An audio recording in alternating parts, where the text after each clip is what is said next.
Pourquoi mixité, une chance pour tous? Ça veut dire quoi? Est-ce que ça nous regarde? Est-ce que ça nous concerne? Ces mixités, la grande question c'est comment faire pour les mélanger, comment faire pour faire en sorte que tout le monde se mélange. Travailler à cela, ça n'a pas de prix.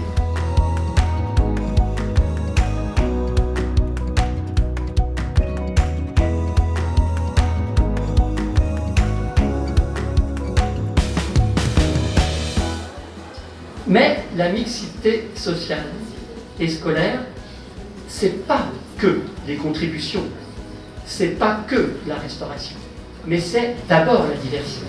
Et donc, la mixité sociale et scolaire, c'est bien évidemment aussi ambitionner l'école inclusive.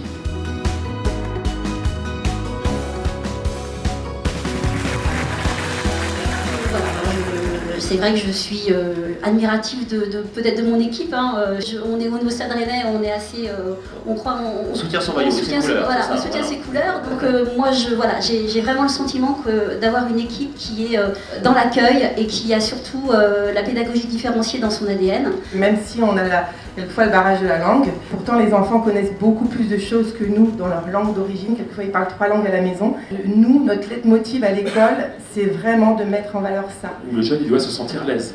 L'objectif étant qu'il soit dans une sécurisation, une sécurité, une sérénité de son état de vie, j'allais presque dire, et de formation.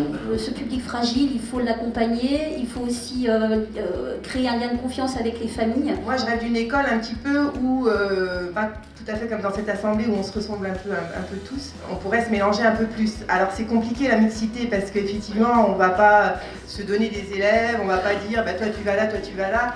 Comme quelquefois fait un peu le public là, mais c'est un peu maladroit. Je sais que chez moi, les élèves, les familles sont bien dans leur quartier, les élèves sont bien dans leur école. Ça ne s'improvise pas d'accueillir du public fragile. Un des projets forts de Tréveuve cette année, de travailler sur la différence et le fait de vivre ensemble. Et que ce soit toujours porteur d'un message optimiste. Ce rôle-là éducatif, de rendre possible et que chacun ouvre les yeux sur autre chose pour construire une société peut-être un petit peu moins excluante, stressante ou voire violente.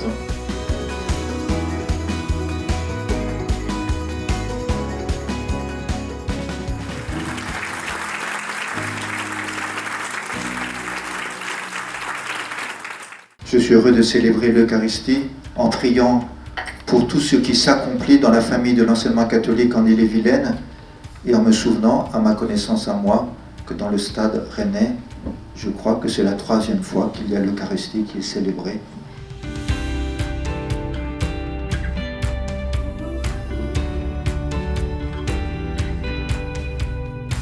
Dans sa bénédiction, Dieu vous garde toujours dans la joie d'accomplir cette mission alors même que peut-être et sûrement elle connaît des difficultés.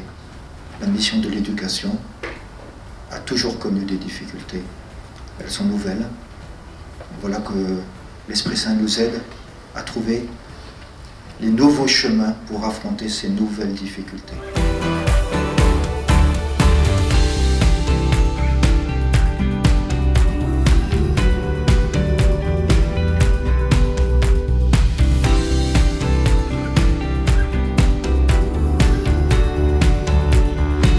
C'est un moment important pour moi de cette remise de lettres de mission.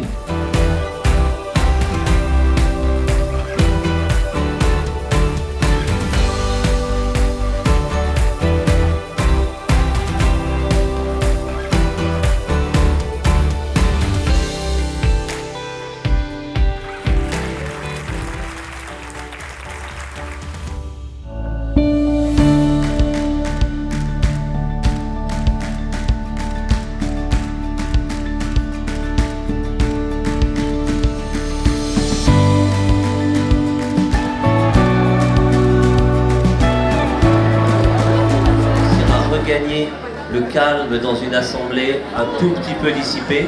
Moi, la question qui nous est posée, c'est et si on s'inspirait de ce qui se vit en dehors de notre réseau, en l'occurrence du vôtre? On revient à l'essentiel dans les maisons Lazare et on va essayer de construire une relation quasi familiale entre colocs. On crée du lien, on entre colocs, même si on s'est jamais vu, on va se voir pour la première fois, on va tout de suite parler très profondément. Et le mot d'ordre à Lazare, c'est la bienveillance. On nous matraque avec ça tout le temps, tout le temps, tout le temps. C'est pas un petit peu un mot valise aussi, ça, la bienveillance? Tout le monde met ça à toutes les sauces, non? Alors quand on n'est pas dans une coloc Lazare peut-être, mais quand on est en coloc et que ça se met dessus toute la journée, voilà. Là, par contre, la bienveillance va avoir une grosse importance entre les colocs. Dans la société, il y a des peurs.